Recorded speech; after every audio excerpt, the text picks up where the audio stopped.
Good morning, class. Once again, I welcome you all for this lecture. Today, we are going to start one new topic: enhancement of food production. This is chapter number 11 in our new curriculum, in our new syllabus. Now, the name of chapter is enhancement of food production. What does it mean simply? So that you can easily understand what are the topics that we are going to cover in this chapter. The English word enhancement means improvement or increment or multiplication. What simply we have to study in this chapter, enhancement of food production, is what are the basic techniques and what are the technological advancement by which we can easily improve our food production.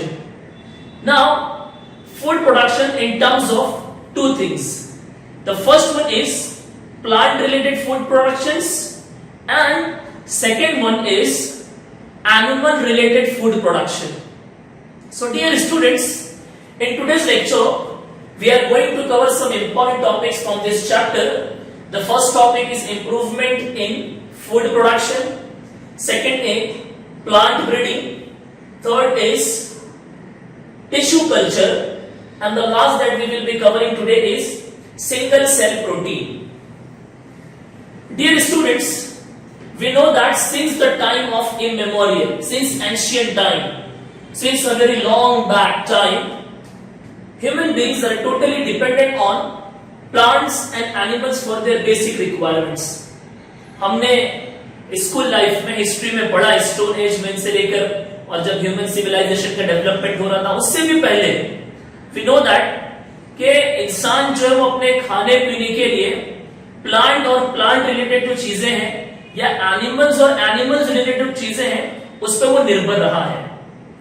इस chapter में enhancement इन food production, इस chapter में हमें कुछ ऐसी techniques के बारे में पढ़ना है that I told you earlier, by which we can increase food production in numbers of tons of, और you can say बहुत ज्यादा मात्रा में, बहुत कम टाइम में, how we can produce tons of food production. Second thing in this chapter we have to study that what are the technological advancement we are using to make our food more and more desirable. Desirable का मतलब कि जैसा हमको चाहिए वैसा. Say for example, we know there is one terminology, balanced diet. Balanced diet means what? A diet which consists of all essential micronutrients. ऐसा खाना जिसमें प्रोटीन हो, मिनरल्स हो, vitamins हो, and for all these we have one important terminology that is micronutrients. तो micronutrients हम लोग किस तरह से बढ़ा सकते हैं उसे हम कहते हैं डिजायरेबल कैरेक्टर्स. मैं आपको एग्जांपल देके समझाता हूं. फॉर एग्जांपल, एक प्लांट है जिसका नाम एक्स है, उसमें प्रोटीन बहुत ज्यादा है, और एक दूसरा प्लांट है जिसका नाम वाई है, उसमें मिनरल्स बहुत ज्यादा है. Now I am looking the plant which consist of protein as well as mineral at a time in large amount. अब मुझे एक ऐसा प्लांट का प्रोडक्ट चाहिए जिसमें एट अ टाइम प्रोटीन भी हो और एट अ टाइम मिनरल्स भी हो. तो हम लोगों ने प्रोटीन और मिनरल्स, जो दो डिफरेंट प्लांट के डिफरेंट कैरेक्टर्स थे, हम लोग उन दोनों प्लांट के कुछ प्योर लाइंस को क्रॉस करते हैं और उस टेक्निक को हम कहते हैं हाइब्रिडाइजेशन. हम लोग इस चैप्टर में बहुत सारी टेक्निक्स के बारे में स्टडी करेंगे, लेकिन हम लोग पहले ये पढ़ लेते हैं कि इंप्रूवमेंट, जो फर्स्ट टॉपिक है इस चैप्टर का, improvement in food production. Food production में इंप्रूवमेंट कैसे होगा. तो इस चैप्टर में हमारे पास दो बेसिक टेक्निक है जिसकी हमें स्टडी करना है और कुछ टेक्नोलॉजिकल एडवांसमेंट है जिसके बारे में हमें पढ़ना है. तो फर्स्ट थिंग तो हमारे पास प्लांट ब्रीडिंग है और सेकंड थिंग हमारे पास हाइब्रिडाइजेशन टेक्निक है. प्लांट ब्रीडिंग और हाइब्रिडाइजेशन टेक्निक समझने से पहले मैं कुछ historical perspective related to this chapter आपके सामने रखना चाहूंगा. जैसा कि आप जानते हैं कि हमारा मुल्क भारत जब आजाद हुआ, when we got independence, so our country was facing an numbers of problems. हमारे कंट्री के पास बहुत सारे प्रॉब्लम्स थे. One of the big problem, one of the big issue that our country was facing is the scarcity of food. हमारे पास भारत की आबादी उस टाइम पर 35 करोड़ थी, लेकिन हमारे पास इनफ अमाउंट में फूड प्रोडक्ट्स नहीं थे। उसके पीछे दो रीजंस थे। सबसे पहला रीजन तो ये था कि हमारे पास कोई ऐसे टेक्नोलॉजिकल एडवांसमेंट नहीं था जिसके जरिए से हम कम टाइम में बहुत ज्यादा प्रोडक्शंस कर सके। और second, we were the developing countries at that time, and developing countries होने की वजह से हमारे पास नेचुरल रिसोर्सेज तो थे, लेकिन हमारे पास टेक्नोलॉजी नहीं थी, जिसकी वजह से हम बहुत ज्यादा अमाउंट में फूड प्रोडक्शंस नहीं कर पाए। एक साइंटिस्ट है, उनका नाम है Norman Borlaug, doctor Norman Ernest Borlaug, और नॉर्मन ई बोरलॉग भी उन्हें कहा जाता है, जिन्होंने सबसे पहले हमें हाइब्रिडाइजेशन टेक्निक के बारे में बताया है। प्लांट ब्रीडिंग तो इंसान बहुत पुराने जमाने से करते आया है, जो ट्रेडिशनल एग्रीकल्चर के मेथड है, और उस मेथड को उसने जितना इंप्रूव किया for the production of food, वो बेसिक जो ट्रेडिशनल प्लांट ब्रीडिंग थी वो तो हम करते ही आए। लेकिन हाइब्रिडाइजेशन टेक्निक जो हमें डॉक्टर नॉर्मन ई बोरलॉग ने बताया, और उन्हें हम फादर ऑफ ग्रीन रेवोल्यूशन भी कहते हैं, और ये ग्रीन रेवोल्यूशन क्या है आपने स्कूल लाइफ में थोड़ा बहुत पढ़ा होगा, जिसे आप हरित क्रांति कहते हैं हिंदी में। तो हरित क्रांति, या जिसे हम सब्ज इनकलाब कहते हैं, द वर्ड सब्ज मींस हरा, इनकलाब मींस रेवोल्यूशन, तो इंग्लिश में हम उसे कहते हैं ग्रीन रेवोल्यूशन। तो green revolution what does it mean exactly, वो मैं आपको बताता हूं। नॉर्मन बोरलॉग एक साइंटिस्ट थे जिन्होंने प्लांट के ऊपर बहुत हाई लेवल की स्टडी किया, और उन्होंने हमें क्रॉसिंग और हाइब्रिडाइजेशन टेक्निक के बारे में बताया। मैंने आपको इससे पहले एग्जांपल दिया था कि suppose there is one plant which is X which consists of protein and one plant is Y that consists of minerals. Now I want to see another kind of plant which at a time consists of protein as well as mineral. तो मैं दोनों plant के जो pure lines है, उनके जो characters है, उनको मैं कंबाइन करूंगा, और कंबाइन करने के बाद मुझे जो नेक्स्ट प्रोडक्ट मिलेगा, जो मुझे नेक्स्ट प्रोजेनी मिलेगा, प्रोजेनी मींस जो नेक्स्ट जनरेशन मुझे मिलेगा, उसे हम कहेंगे हाइब्रिड वैरायटी।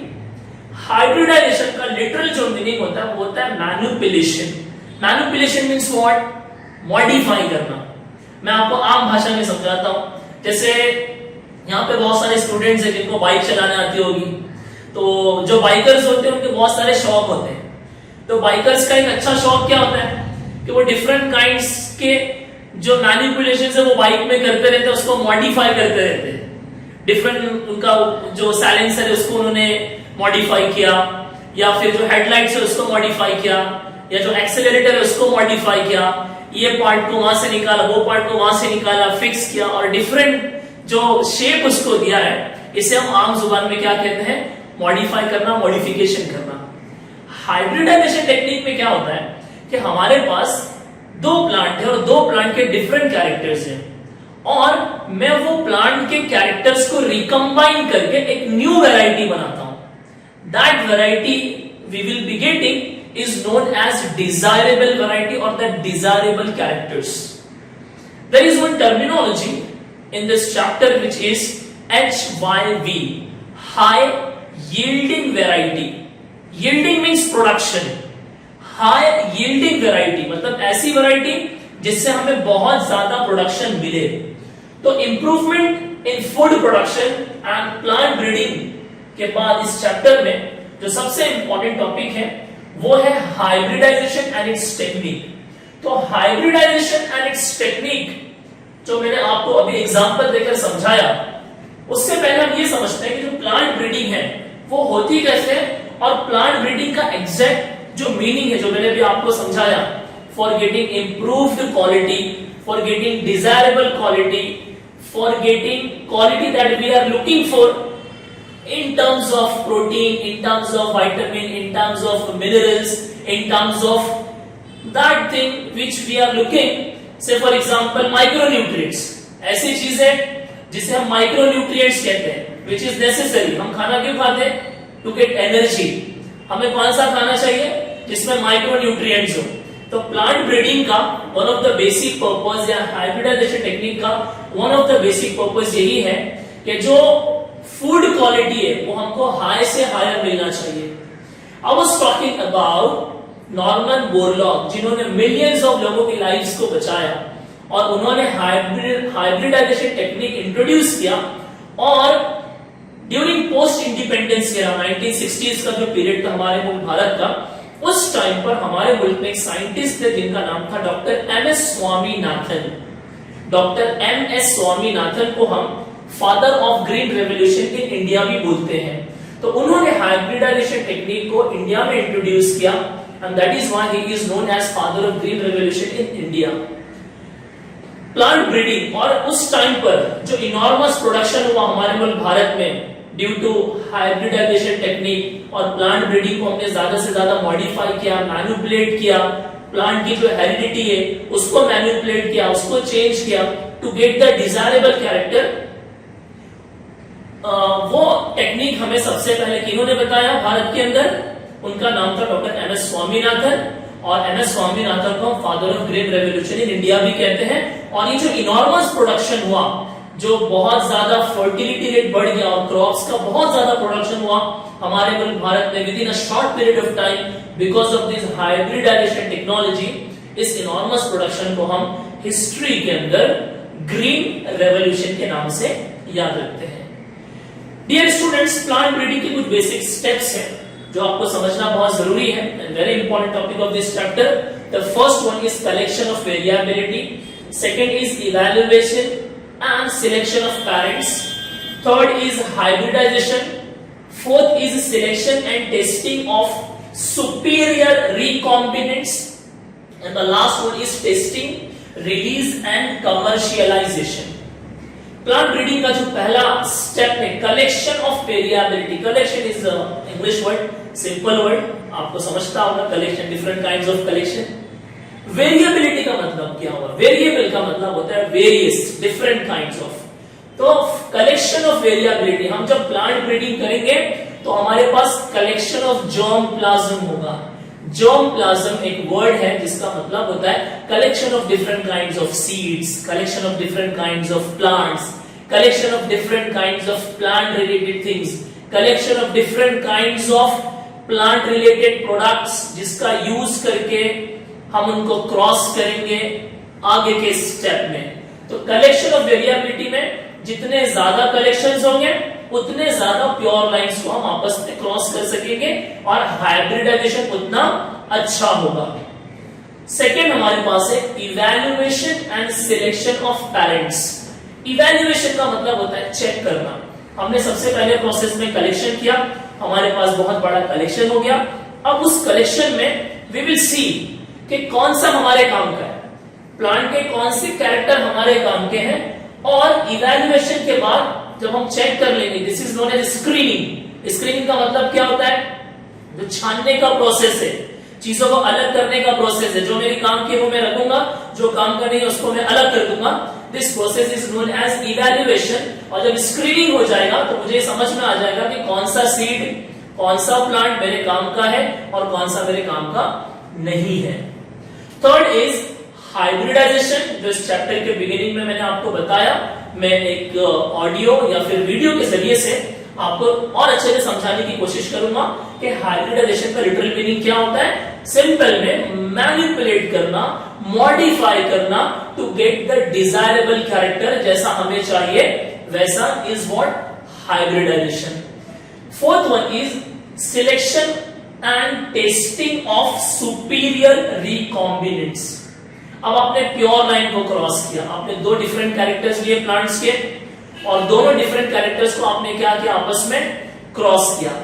क्रॉस करने के बाद आपके पास जो मल्टीपल प्रोडक्ट्स मिलेंगे, वो मल्टीपल प्रोडक्ट्स में जो आपको प्रोजेनी मिला है, जो बहुत सारे प्रोडक्ट्स आपको मिला है आफ्टर हाइब्रिडाइजेशन और आफ्टर क्रॉसिंग, तो आप ये देखेंगे कि उसमें कौन सा मेरे काम का, उसको आप सिलेक्ट करेंगे। क्या करेंगे? आप उसको सिलेक्ट कर लेंगे, और जो काम का नहीं है उसे आप साइड में रख देंगे। और सिलेक्शन करने के बाद we have testing of superior recombinants.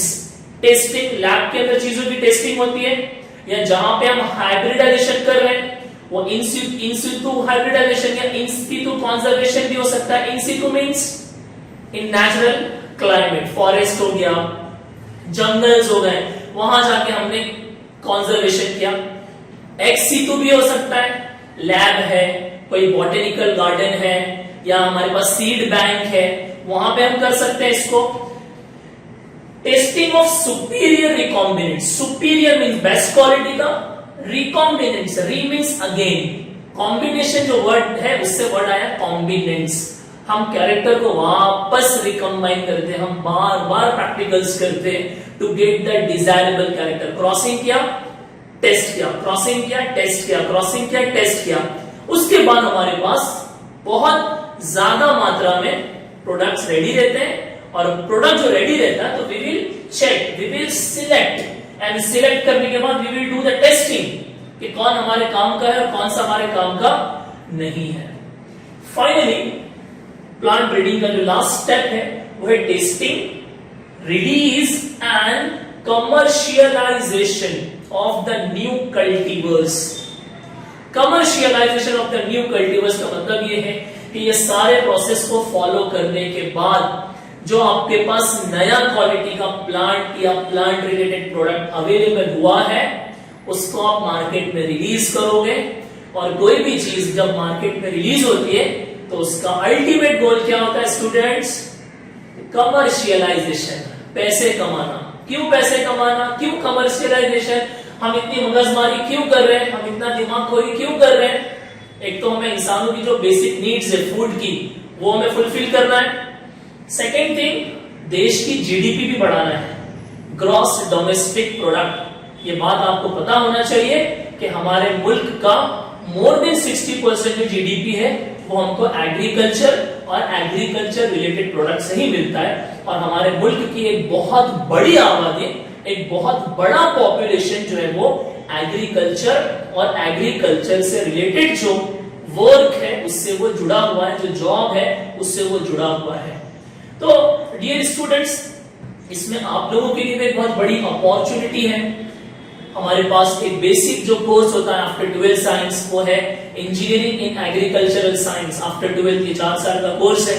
तो वो कौन से, अब आपको एक चीज पता होना चाहिए कि ये दुनिया जब तक कायम रहेगी, ये धरती जब तक है, तब तक इंसान की एक जो बेसिक रिक्वायरमेंट्स है, जो सबसे पहली रिक्वायरमेंट है जो हम लोग स्कूल लाइफ में पढ़ते थे, वो क्या है? Food, shelter, cloth. तो भाई सबसे पहली जरूरत है रोटी, फिर कपड़ा, फिर मकान। तो सबसे पहले तीनों चीजें हमको प्लांट और प्लांट रिलेटेड प्रोडक्ट से ही मिलती है। उसमें सबसे पहली जो चीज है वो क्या है? फूड। तो भाई फूड, रोटी, फूड हमको जो मिलता है वो प्लांट और प्लांट रिलेटेड चीजों से ही मिलता है। तो आप में से वो बच्चे जिनको बॉटनी में इंटरेस्ट है, प्लांट रिलेटेड चीजों में इंटरेस्ट है, वो अपना करियर इस फील्ड में बना सकते हैं। और बहुत बड़ा स्कोप है, बहुत हाई लेवल पे इसके अंदर रिसर्चेस आर गोइंग ऑन। और इंडिया को यंग ब्लड्स चाहिए जो एग्रीकल्चर और बॉटेनिकल फील्ड्स के अंदर अपने जो टैलेंट्स उसको वो शो कर सके, ताकि हम हमारे मुल्क की और भी जो रिक्वायरमेंट्स है फूड से रिलेटेड इसको हम फुलफिल कर सके। तो डियर स्टूडेंट्स, ये 5 इंपॉर्टेंट हमारे पास स्टेप्स थे प्लांट ब्रीडिंग के, जिसमें सबसे पहला था कलेक्शन ऑफ वेरिएबिलिटी, सेकंड था evaluation and selection of parents, third is hybridisation, fourth is selection and testing of superior recombinants, and the last but not least is testing, release and commercialization। ये 5 step के अंदर आपको hardly हर step में 5 से 6 line का paragraph लिखना है और उसके बाद आपका ये आंसर कंप्लीट होता है। So this was all about plant breeding. और प्लांट ब्रीडिंग के जो स्टेप्स थे वो मैंने आपके सामने रखा। मैंने आपको प्लांट ब्रीडिंग पढ़ाते पढ़ाते हाइब्रिडाइजेशन टेक्निक के बारे में भी कुछ चीजें बताया, और जो साइंटिस्ट इसके लिए रिस्पॉन्सिबल है उनके बारे में भी मैंने आपके सामने कुछ चीजें रखी। नाउ प्लांट ब्रीडिंग में हमारे पास हाइब्रिडाइजेशन के बाद सेकेंड जो टॉपिक है वो है म्यूटेशन ब्रीडिंग। देखो ब्रीडिंग क्या है? ब्रीड जो है ग्रुप ऑफ प्लांट्स है, group of animal having same species और having same ancestor is known as breed. हम लोग उसको आम भाषा में नस्ल बोलते हैं, कौन सी नस्ल का है, दैट इज सिंपली ब्रीड। तो म्यूटेशन ब्रीडिंग, म्यूटेशन आपने 11th में भी पढ़ा है, स्कूल लाइफ में भी पढ़ा है। म्यूटेशन जिसकी वजह से होता है उसे हम म्यूटाजेंस कहते हैं, MUTAGENS, mutation breeding. Mutation breeding में क्या होता है, हमें पता है कि किसी भी ऑर्गेनिज्म के दो इंपॉर्टेंट स्ट्रक्चर होते हैं। एक उसका होता है एक्सटर्नल अपीयरेंस, जिसे हम फिनोटाइप कहते हैं, और दूसरा उसका होता है जेनेटिक अपीयरेंस, जिसे हम उसका जीनोटाइप कहते हैं। तो फिनोटाइप और जीनोटाइप म्यूटेशन ब्रीडिंग पे बहुत डिटेल में स्टडी एक बॉटनिस्ट की है जिसका नाम जोहानसन है, जिसने जेनेटिक्स वर्ड कॉइन किया है। तो म्यूटेशन ब्रीडिंग में होता क्या है, म्यूटेशन तो एक नेचुरल प्रोसेस है जहां पे जीन्स के अंदर या जीन्स की जो हेरिडिटी उसके अंदर सडन चेंज आता है, अचानक जो तब्दीली आती है उसे हम म्यूटेशन कहते हैं।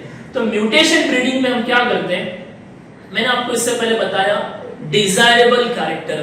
तो म्यूटेशन ब्रीडिंग में भी यही होता है कि हम जीन्स को मॉडिफाई करते हैं और प्लांट का जो जीन्स जिस कैरेक्टर को शो करता है उस कैरेक्टर को हम मॉडिफाई करते हैं to get the desirable product. जैसा प्रोडक्ट हमको चाहिए, जैसा प्लांट का क्वालिटी हमको चाहिए in terms of protein, in terms of mineral, in terms of vitamins, तो हम लोग जीन्स को मॉडिफाई करते हैं। We know that genes is what, it is a segment of DNA, it is the material unit of inheritance. And what is inheritance? The transmission of characters. ये पढ़ा है आपने 11th साइंस में, and I hope कि आपको याद होगा। Okay, तो मैं थोड़ा स्पीड में इसीलिए जा रहा हूं कि ये हम लोगों ने पढ़ लिया इससे पहले। So gene is a basic segment of DNA and gene is a unit of inheritance. And what is inheritance? Inheritance is what? The transmission of characters from parents to offspring. वो कैरेक्टर जो माँ बाप से बच्चों में transfer होते हैं उसे हम क्या कहते हैं, क्या कहते हैं? इनहेरिटेंस। एग्जाम्पल आपको याद होगा, मैंने एग्जाम्पल दिया था आपको क्रिस गेल का और कैटरीना कैफ का, कि भाई दोनों की शादी हो गई और बच्चा हुआ। तो बच्चा अगर गोरा हुआ तो बच्चा किस पे गया? माँ पे गया। बच्चा अगर काला हुआ तो बच्चा किस पे गया? बाप पे गया। I am just giving you example to understand very clearly. तो भाई इस कैरेक्टर के लिए रिस्पॉन्सिबल कौन है? जीन्स रिस्पॉन्सिबल है। जो कैरेक्टर दिखता है उसे हम डोमिनेंट कैरेक्टर कहते हैं, और जो छुप जाता है, जो कंसील्ड रहता है, उसे हम रिसेसिव कैरेक्टर कहते हैं। तो म्यूटेशन ब्रीडिंग में जीन्स को और प्लांट का जो जेनेटिक मेकअप है उसे मॉडिफाई किया जाता है to get the desirable product. अब ये जो हमने टेक्निक पढ़ा, हाइब्रिडाइजेशन टेक्निक या म्यूटेशन ब्रीडिंग टेक्निक, तो इस टेक्निक के जरिए से हमारे मुल्क भारत में वीट की डिफरेंट काइंड्स ऑफ वेराइटीज हैं, राइस के डिफरेंट काइंड्स ऑफ वेराइटीज हैं, शुगर केन की डिफरेंट काइंड्स ऑफ वेराइटीज हैं, फिर मिलेट्स है जिसमें हमारे पास बाजरा है, ज्वार है, मेज है, भुट्टा वगैरह जिसे हम कहते हैं। ये सारी वैरायटीज के नेम्स आपको याद रखना है। जैसे मैं एग्जांपल आपको दूं, हमारे पास वीट है तो वीट में हमारे पास दो बेसिक एग्जांपल है, एक सोनालिका और दूसरा कल्याण सोना। ये दो बेसिक एग्जांपल आपको याद रखना है। अगर मैं राइस का एग्जांपल दूं कि भाई हमारे पास आफ्टर ग्रीन रेवोल्यूशन या फिर प्लांट ब्रीडिंग या हाइब्रिडाइजेशन टेक्निक की वजह से आफ्टर हाइब्रिडाइजेशन प्रोसेस हमारे पास कौन सी न्यू वैरायटीज आई है राइस की, तो कुछ बेसिक नेम्स आपको याद रखना है। जया है, रत्ना है, पद्मा है, ये कुछ बेसिक नेम्स हैं। ये लड़कियों के नाम हैं, लेकिन लड़कियों के साथ साथ हमारे मुल्क भारत में ये कुछ टेक्नोलॉजिकल एडवांसमेंट के बाद या हाइब्रिडाइजेशन टेक्निक के बाद कुछ न्यू नेम्स जो हमने राइस को दिया है वो आपको याद रखना है। उसके बाद हमारे पास शुगर केन की दो इंपॉर्टेंट वैरायटीज हैं जो आपको याद रखना है। एक है सैकरम ऑफिसिनेरम और दूसरा है सैकरम बारबेरी। ये दो इंपॉर्टेंट वैरायटीज है शुगर केन की जो हमारे मुल्क भारत में उगाई जाती है, जिससे हमें बहुत ज्यादा मात्रा में शुगर केन मिलता है और हम लोग इसमें भी बहुत अच्छी स्टडी करते हैं। हमारे पास राइस की जो वैरायटीज है, तो राइस का जो इंटरनेशनल रिसर्च इंस्टीट्यूट है फिलीपीन में है और ताइवान में भी इसका एक इंस्टीट्यूट है, तो ताइचंग नेटिव करके, तो वहां पर बहुत ज्यादा स्टडी किया गया है राइस के ऊपर और नया से नया वैरायटीज जो है वो बनाया गया है। तो डियर स्टूडेंट, इस चैप्टर में आपको प्लांट ब्रीडिंग और हाइब्रिडाइजेशन के बारे में बहुत अच्छे से समझ में आना चाहिए और मैं कुछ वीडियोस के जरिए से आपको डिटेल में प्लांट ब्रीडिंग और हाइब्रिडाइजेशन होता क्या है वो समझाने की कोशिश करूंगा। ये दो इंपॉर्टेंट टॉपिक हमने कवर किए। इस टॉपिक को कवर करने के बाद एक इंपॉर्टेंट चीज जो मैं आपको समझाना चाहता हूं वो ये है कि भाई जिस तरह से इंसानों को बीमारी होती है बैक्टीरिया से, वायरस से, पैथोजन से, उसी तरह से भाई प्लांट्स को भी बीमारी होती है फंगस से, बैक्टीरिया से, वायरस से। मैंने कुछ कॉमन एग्जांपल लिखा है। और सेकंड थिंग ये कि भाई हम हाइब्रिडाइजेशन कर रहे हैं, तो हम ये चाहते हैं कि हाइब्रिडाइजेशन टेक्निक आने के बाद प्लांट जो वो इंसेक्ट रेजिस्टेंट बन जाए, यानी कि इंसेक्ट की वजह से जो पेड़ पौधों को नुकसान होता है, फसलों को नुकसान होता है, वो नहीं हो। डिजीज रेजिस्टेंट हो जाए कि अगर कोई पर्टिकुलर बैक्टीरिया या कोई पर्टिकुलर फंगस या कोई पर्टिकुलर वायरस की वजह से अगर प्लांट को कोई डिजीज हो रहा है तो उससे वो बच जाए। तो हमने ऐसे बहुत सारी वेराइटीज बनाया है। एक इंपॉर्टेंट कंडीशन है फामाइन का, ड्रॉट का, सूखा पड़ जाता है, फसलें पूरी खराब हो जाती है, तो हमने ऐसे कौन से न्यू प्रोडक्ट्स बनाए इन terms of disease resistant plant या फिर पेस्टिसाइड या इंसेक्ट रेजिस्टेंट प्लांट, ये आपको याद रखना है fill in the blanks point of view से, एंट्रेंस पॉइंट ऑफ व्यू से। जैसे मैं आपको एक एग्जांपल देता हूं, disease in plants. I'm just giving you one example. It can be bacterial example, it can be viral example, it can be fungal example. मैंने bacterial example लिखा है, बैक्टीरिया जिससे प्लांट को बीमारी होती है, उस बीमारी का नाम है ब्लैक रॉट ऑफ क्रूसीफर्स। तो ये ब्लैक रॉट ऑफ क्रूसीफर्स में प्लांट जब पूरा खराब हो जाता है, तो हमने ऐसी कौन सी टेक्निक का यूज किया जिसकी वजह से प्लांट को डिजीज नहीं होगा, उसे हम कहते हैं हाइब्रिडाइजेशन टेक्निक। कौन सी टेक्निक? Hybridization technique. एक और एग्जांपल जो हमने 11th साइंस में पढ़ा है, टोबैको के प्लांट को वायरल डिजीज होता है, name of the virus is TMV, tobacco mosaic virus. तो एक एग्जांपल मैंने आपको दिया है, 2-3 एग्जांपल आपके टेक्स्ट बुक में है, वो आपको लिख लेना है। फिर हमने हाइब्रिडाइजेशन टेक्निक का यूज करके डिजीज रेजिस्टेंट प्लांट बनाया। कौन सा प्लांट बनाया? हमारे पास उसमें वीट का एग्जांपल है, राइस का एग्जांपल है, कुछ इंपॉर्टेंट वेजिटेबल्स के एग्जांपल्स है, क्रॉप्स के एग्जांपल्स है। वो सारे एग्जांपल टेक्स्ट बुक में दिए हुए हैं, आपको वो टेबल बाय हार्ट करना है।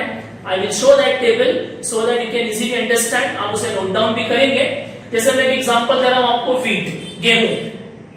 तो वीट का एक डिजीज रेजिस्टेंट प्लांट हमारे पास है हिमग्री। ये एक बार बोर्ड एग्जाम में fill in the blanks question था। तो आपको ये याद रखना है कि कौन से डिजीज के अगेंस्ट में, Hilbert is a name of disease, तो हिलबर्ट जो डिजीज है वीट का, उसके अगेंस्ट में हमने एक न्यू वैरायटी डेवलप किया है और उस वैरायटी का नाम है हिमग्री। क्या नाम है?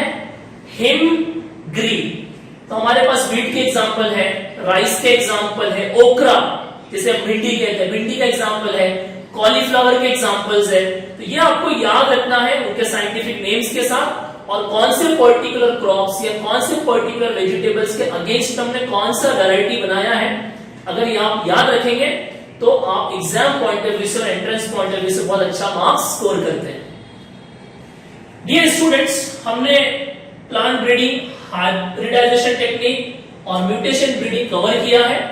हम अब एक छोटा सी ब्रेक लेते हैं और 1 मिनट के ब्रेक के बाद मैं वापस आपके सामने आऊंगा।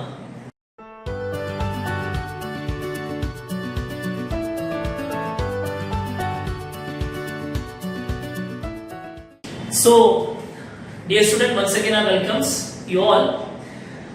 मैंने जो टॉपिक अभी कवर किया, तो उस टॉपिक में कुछ इंपॉर्टेंट टर्मिनोलॉजी है।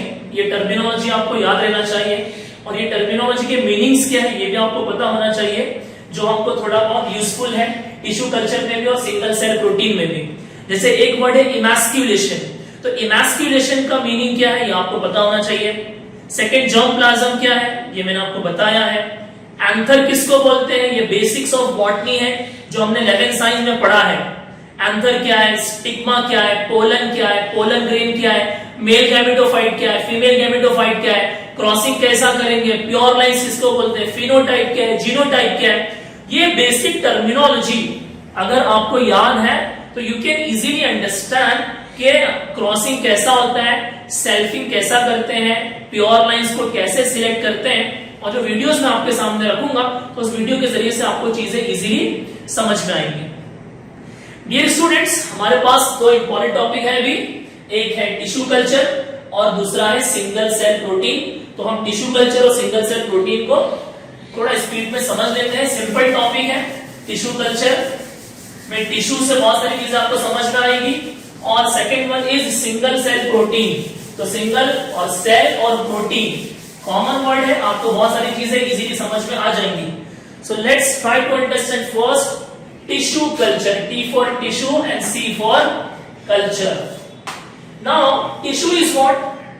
Group of cells having same embryonic origin. Cell is the basic structural and functional unit of life. आपने 11th साइंस में पढ़ा है ना? तो सेल क्या है? It is the basic structural and functional unit of life. Group of cell is called tissue. हम थोड़ा डेफिनेशन को और मॉडिफाई करते हैं। Group of cells having same embryonic origin is known as tissue. ये जो टॉपिक है टिश्यू कल्चर, यहां पर कल्चर का मतलब है प्रोडक्शन। हम किस तरह से टिश्यू, कौन सा टिश्यू? प्लांट का टिश्यू। हम किस तरह से प्लांट के टिश्यू का यूज करके एक नया प्लांट बनाएंगे, so that we may become season independent. हम सीजन पे डिपेंड नहीं रहेंगे। हम जब इस टिश्यू कल्चर को समझेंगे तो हमारे पास टिश्यू कल्चर के कुछ एडवांटेजेस भी हैं जो आपको इजीली समझ में आएगा। तो टिश्यू कल्चर का बेसिक जो आइडिया है वो हदरलैंड ने हमें 1902 में बताया था। और इस टिश्यू कल्चर टेक्निक में हम जो प्लांट के मटेरियल्स हैं, जैसे मैं यहाँ पे टर्मिनोलॉजी आपके सामने लिखता हूं, कुछ बेसिक टर्मिनोलॉजी में आपके सामने लिखता हूं। एक टर्मिनोलॉजी है एक्स प्लांट, सेकेंड टर्मिनोलॉजी है कैलस, फिर हमारे पास कुछ इंपॉर्टेंट हार्मोन्स, फिर हमारे पास स्टेरिलाइजेशन टेक्निक। ये कुछ इंपॉर्टेंट मैंने वर्ड लिखा जो टिश्यू कल्चर में आपको याद रखना है। एक्स प्लांट, वो मेरी एक्स गर्लफ्रेंड थी, एक्स, बराबर समझ में आया ना? वो मेरा एक्स बॉयफ्रेंड था, बराबर समझ में आया ना? तो एक्स मीन्स फॉर्मर, समझ रहा है? एक्स प्लांट, प्लांट के किसी पार्ट का यूज करके नया प्लांट बनाना। तो explant is the previous one. हमने प्लांट का कोई पार्ट लिया, इट कैन बी स्टेम,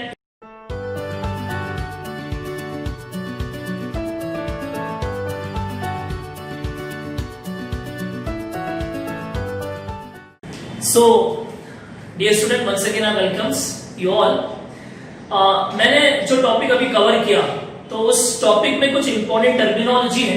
ये टर्मिनोलॉजी आपको याद रहना चाहिए और ये टर्मिनोलॉजी के मीनिंग्स क्या है ये भी आपको पता होना चाहिए, जो आपको थोड़ा बहुत यूजफुल है टिश्यू कल्चर में भी और सिंगल सेल प्रोटीन में भी।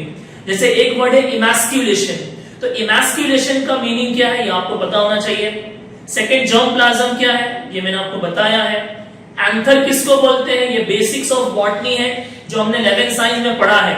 एंथर क्या है, स्टिग्मा क्या है, पोलन क्या है, पोलन ग्रेन क्या है, मेल गैमेटोफाइट क्या है, फीमेल गैमेटोफाइट क्या है, क्रॉसिंग कैसा करेंगे, प्योर लाइन्स किसको बोलते हैं, फिनोटाइप क्या है, जीनोटाइप क्या है। ये बेसिक टर्मिनोलॉजी अगर आपको याद है तो यू कैन इजीली अंडरस्टैंड कि क्रॉसिंग कैसा होता है, सेल्फिंग कैसा करते हैं, प्योर लाइन्स को कैसे सिलेक्ट करते हैं। और जो वीडियोस मैं आपके सामने रखूंगा तो उस वीडियो के जरिए से आपको चीजें इजीली समझ में आएंगी। डियर स्टूडेंट्स, हमारे पास दो इंपॉर्टेंट टॉपिक है अभी, एक है टिश्यू कल्चर और दूसरा है सिंगल सेल प्रोटीन। तो हम टिश्यू कल्चर और सिंगल सेल प्रोटीन को थोड़ा स्पीड में समझ लेते हैं। सिंपल टॉपिक है टिश्यू कल्चर में टिश्यू से बहुत सारी चीजें आपको समझ में आएगी। और second one is single cell protein. तो सिंगल और सेल और प्रोटीन कॉमन वर्ड है, आपको बहुत सारी चीजें इजीली समझ में आ जाएंगी। So let's try to understand first tissue culture, T for tissue and C for culture. Now tissue is what? Group of cells having same embryonic origin. Cell is the basic structural and functional unit of life. आपने 11th science में पढ़ा है ना? तो cell क्या है? It is the basic structural and functional unit of life. Group of cell is called tissue. हम थोड़ा डेफिनेशन को और मॉडिफाई करते हैं। Group of cells having same embryonic origin is known as tissue. ये जो टॉपिक है टिश्यू कल्चर, यहां पर कल्चर का मतलब है प्रोडक्शन। हम किस तरह से टिश्यू, कौन सा टिश्यू, प्लांट का टिश्यू, हम किस तरह से प्लांट के टिश्यू का यूज करके एक नया प्लांट बनाएंगे, so that we may become season independent. हम सीजन पे डिपेंड नहीं रहेंगे। हम जब इस टिश्यू कल्चर को समझेंगे तो हमारे पास टिश्यू कल्चर के कुछ एडवांटेजेस भी हैं जो आपको इजीली समझ में आएगा। तो टिश्यू कल्चर का बेसिक जो आइडिया है वो हदरलैंड ने हमें 1902 में बताया था। और इस टिश्यू कल्चर टेक्निक में हम जो प्लांट के मटेरियल्स हैं, जैसे मैं यहाँ पे टर्मिनोलॉजी आपके सामने लिखता हूं, कुछ बेसिक टर्मिनोलॉजी में आपके सामने लिखता हूं। एक टर्मिनोलॉजी है एक्स प्लांट, सेकेंड टर्मिनोलॉजी है कैलस, फिर हमारे पास कुछ इंपॉर्टेंट हार्मोन्स, फिर हमारे पास स्टेरिलाइजेशन टेक्निक। ये कुछ इंपॉर्टेंट मैंने वर्ड लिखा जो टिश्यू कल्चर में आपको याद रखना है। एक्स प्लांट, वो मेरी एक्स गर्लफ्रेंड थी, एक्स, बराबर समझ में आया ना। वो मेरा एक्स बॉयफ्रेंड था, बराबर समझ में आया ना। तो एक्स मीन्स फॉर्मर, समझ रहा है। एक्स प्लांट, प्लांट के किसी पार्ट का यूज करके नया प्लांट बनाना। तो explant is the previous one. हमने प्लांट का कोई पार्ट लिया, इट कैन बी स्टेम, जिसका यूज करके हम न्यू प्लांट बनाएंगे।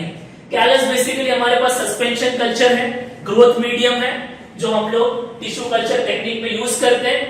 There are some artificial hormones. अब हार्मोन्स क्यों जरूरी है? These are the what are hormones, ठीक है, बहुत सारी चीजें आपको समझ में आती है हार्मोन्स है, बट हार्मोन्स बेसिकली है क्या? It's a chemical messenger. It gives message in the form of chemical, it gives signals in the form of chemicals. तो भाई हम जब प्लांट के किसी पार्ट का यूज करके न्यू प्लांट बना रहे हैं तो वहां पे हमें कुछ आर्टिफिशियल हार्मोन्स चाहिए। तो आर्टिफिशियल हार्मोन्स हमारे पास प्लांट के जो है वो ऑक्सीन्स है, गिबरलिन्स है, जिसका यूज करके हम आर्टिफिशियल मेथड से बहुत बड़े लेवल पर टिश्यू कल्चर यानी कि प्लांट का जो कल्चर है वो कर सकते हैं। टिश्यू कल्चर टेक्निक में एक स्टेप हमारे पास रहता है स्टेरिलाइजेशन। स्टेरिलाइजेशन प्रोसेस है क्या, वो मैं आपको बताता हूं। जैसे आप एक लैब पे एक टेबल है या एक लेबोरेटरी का एक स्पेस है और वहां पे आपको टिश्यू कल्चर करना है, तो आप उस पूरे एरिया को स्टेरिलाइज कर दो। स्टेरिलाइज करने का मतलब क्या होता है? स्टेरिलाइज करने का मतलब ये होता है कि आप जो भी साइंटिफिक एक्सपेरिमेंट करने जा रहे हो तो वो पूरे स्पेस को माइक्रो ऑर्गेनिज्म से आपको फ्री कर देना है। आप माइक्रो ऑर्गेनिज्म से फ्री क्यों करेंगे? जैसे जितने भी आपके पास अपैरेटस है, चाहे पिपेट हो, कॉनिकल फ्लास्क हो, टेस्ट ट्यूब हो, वो सारी चीजें जो आपको टिश्यू कल्चर टेक्निक में यूज करेंगे, आप उसको ऑटोक्लेव कर देंगे, एक पर्टिकुलर टेम्परेचर पे उसको रख देंगे ताकि माइक्रो ऑर्गेनिजम्स खत्म हो जाए। फिर आपका जो स्पेस है उसको आप स्टेरिलाइज कर दोगे विद द हेल्प ऑफ 20% और 15% ethyl alcohol. There are many things which is being prescribed. हम बहुत सारी चीजों का यूज करके उस एरिया को पूरा क्लीन कर देंगे। हम हाथ में ग्लव्स पहनेंगे ताकि वहां पर जो माइक्रो ऑर्गेनिजम्स है और हमारे हैंड्स में जो माइक्रो ऑर्गेनिजम्स है, they should not come in contact with our apparatus. क्योंकि अगर वो हमारे कॉन्टैक्ट में आए तो जाहिर सी बात है जो माइक्रो ऑर्गेनिजम्स है, अगर वो टिश्यू के कांटेक्ट में आया तो टिश्यू का जो ग्रोथ है वो स्टॉप हो जाएगा because of any kind of infection. तो उसको हम क्या कहते हैं? स्टेरिलाइजेशन। तो टिश्यू कल्चर बेसिकली है क्या, वो मैंने आपको समझाया कि हम किस तरह से एक प्लांट के पार्ट का यूज करके हम जो है वो न्यू प्लांट बनाते हैं। और इसके एडवांटेजेस में एक तो ये है कि हम रैपिड मल्टीप्लिकेशन या बहुत ज्यादा अमाउंट में हम टिश्यू को प्रोड्यूस कर सकते हैं। हम सीजन इंडिपेंडेंट हो जाते हैं। हमको पता है कि बहुत सारी चीजें आज से कुछ साल पहले सीजन में आती थी, लेकिन टिश्यू कल्चर टेक्निक की वजह से हम क्या हो गए? सीजन इंडिपेंडेंट हो गए। चीजें हमें बहुत चीप रेट में मिलती है, बहुत सस्ते दामों में हमको प्लांट रिलेटेड प्रोडक्ट आज की दुनिया में इजीली अवेलेबल मिल जाते हैं। तो ये कुछ बेसिक चीजें हैं, आपके सामने भी वीडियो शो कर रहा हूं जिसके जरिए से आपको समझ में आएगा कि बेसिकली जो टिश्यू कल्चर टेक्निक है वो है क्या। बोर्ड एग्जाम में बहुत बार 2 मार्क्स के लिए क्वेश्चन आता है, what are the advantages of tissue culture. तो टिश्यू कल्चर डिफाइन करना है और 3-4 पॉइंट्स जो मैंने अभी आपके सामने एक्सप्लेन किया है वो आपको टिश्यू कल्चर के बारे में बताना है। हम एक इंपॉर्टेंट टॉपिक लास्ट आज के लेक्चर का पढ़ लेते हैं, that is single cell protein. Very important topic. Cell is the basic structural and functional unit of life. Single cell protein. Cell is the basic structural and functional unit of life. ये definition आपने पढ़ा है. And protein is what? It is the body building nutrients. Protein क्या है? It is the body building nutrients. Why it is body building nutrients? Protein is a macromolecule. हमारे balance diet में सबसे ज्यादा मात्रा में जो चीज हमको मिलती है वो क्या है? क्या है वो? प्रोटीन है. प्रोटीन के अंदर 5 इंपॉर्टेंट बेसिक एलिमेंट्स कौन से हैं? CHO plus NS. CHO plus NS, carbon, hydrogen, oxygen, nitrogen, sulphur. So this is protein. This consist of 5 basic elements protein के अंदर. सिंगल सेल प्रोटीन का मतलब ये हुआ कि हम एक सिंगल सेल का इस्तेमाल करके बहुत ज्यादा मात्रा में प्रोटीन का प्रोडक्शन कैसे कर सकते हैं. इस टेक्निक को हम कहते हैं सिंगल सेल प्रोटीन. क्या कहते हैं? Single cell protein. आपको ये बात पता होना चाहिए कि more than 75% population of this world is non vegetarian. और इंसान अपने खाने के लिए बहुत सारी ऐसी चीजों पर निर्भर है जो उसको डायरेक्टली या तो एनिमल से मिलती है या वह एनिमल डिराइव्ड होती है. एनिमल डिराइव्ड हमारे पास मिल्क है. मिल्क से लैक्स ऑफ प्रोडक्ट्स बनता है. लेकिन जो नॉन वेजिटेरियंस है, for their basic requirements of protein they eat flash, they eat meat. It can be chicken, it can be mutton, it can be beef, it can be anything that we basically eat to get our basic requirements of protein. तो single cell protein में एक single cell का use करके multiple amount of protein कैसे बनाते हैं इसके बारे में आपको स्टडी करना रहता है. अभी जैसे मैं एग्जांपल आपको दूं कि काव है. काव से या बफेलो से हमको डेली जो मिल्क मिलता है, अगर हमारे पास 200 किलो या 250 किलो की एक गाय है या बफेलो है, तो एक दिन में वो जितना दूध हमको देती है उस दूध से हमको हार्डली 20 या 25 ग्राम्स ऑफ प्रोटीन मिलता है. अब मैंने आपको बताया कि भाई दुनिया की आबादी बहुत तेजी से आगे बढ़ रही है और पॉपुलेशन बहुत ज्यादा हो रहा है, और इस बढ़ती हुई आबादी का जो बेसिक रिक्वायरमेंट्स ऑफ फूड का वो हमें फुलफिल करना है. और फूड में भी तो सबसे ज्यादा चीजें इंसानों को चाहिए, एनिमल्स को चाहिए. Animals have fodder and we have food products. तो हमें ज्यादा से ज्यादा प्रोटीन्स चाहिए. तो प्रोटीन का जो बेसिक रिक्वायरमेंट है उसे फुलफिल करने के लिए हम क्या करते हैं?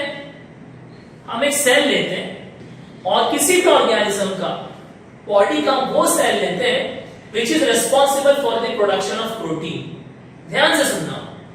बॉडी का वो सेल या बॉडी की वो चीजें, इधर प्लांट्स और animal, which is responsible for the production of protein. हम उसको लेते हैं. वो जीन्स भी हो सकता है, वो सेल भी हो सकता है, और उसे हम माइक्रो ऑर्गेनिजम्स या बैक्टीरिया की बॉडी में इंसर्ट करते हैं. भाई बैक्टीरिया की बॉडी में क्यों इंसर्ट करते हैं? तो मैं आपको एक बेसिक एग्जांपल देके समझाता हूं. हमारे बॉडी में इंसुलिन है जो हमारे बॉडी के अंदर ब्लड ग्लूकोज लेवल को मेंटेन करता है. अब इंसुलिन हमने आर्टिफिशियल कैसे बनाया? हमारे बॉडी का वो जीन या वो cell which is responsible for the formation of insulin, उसे हमने निकाला. और उस इंसुलिन को हमने निकालने के बाद कौन से बैक्टीरिया में इंसर्ट किया? ई कोलाई में इंसर्ट किया, एस्चेरिशिया कोलाई में इंसर्ट किया. क्यों ई कोलाई में इंसर्ट किया? क्योंकि वो जो बैक्टीरिया है उसका जो ग्रोथ रेट है इट इज वेरी हाई. उसका जो multiplication rate it is very high. तो हम लोग जब प्रोटीन का प्रोडक्शन करते हैं with the help of single cell, तो हम लोग उस सिंगल सेल को ऐसी बैक्टीरिया में डालते हैं, ऐसे माइक्रो ऑर्गेनिजम्स में इंसर्ट करते हैं जिसका रिप्रोडक्टिव कैपेसिटी बहुत हाई होता है. We know that बैक्टीरिया का जो रिप्रोडक्टिव कैपेसिटी है it is a kind of mitosis kind of division. Mitosis में मल्टीप्लीकेशन होता है 2, 4, 8, 16, 32, 64, 128 एंड इट कैरीज ऑन. तो हम लोग क्या करते हैं कि हम लोग उस माइक्रो ऑर्गेनिज्म की बॉडी में उस पर्टिकुलर सेल को या जीन्स को क्यों इंसर्ट करते हैं? जितना ज्यादा स्पीड में ग्रोथ होगा, जितना ज्यादा स्पीड में वो मल्टीप्लाई होगा उतना ज्यादा अमाउंट में हमको प्रोटीन मिलेगा। तो सिंगल सेल प्रोटीन में हमें यही चीजें समझना है कि हम लोग किस तरह से with the help of single cell बहुत ज्यादा अमाउंट में प्रोटीन प्रोड्यूस करते हैं। और सिंगल सेल प्रोटीन के एडवांटेजेस क्या है, हमको बहुत कम टाइम में, within a very short period of time, within a very limited period of time, we get multiples of protein. Second thing, we get bacteria very easily, which is also very easy to control. Third, हमें बहुत cheap amount में protein मिल जाता है। And fourth thing कि ये single cell protein जो है ये पूरी दुनिया की जो प्रोटीन की रिक्वायरमेंट है उसको बहुत आसान तरीके से वो फुलफिल कर पाता है।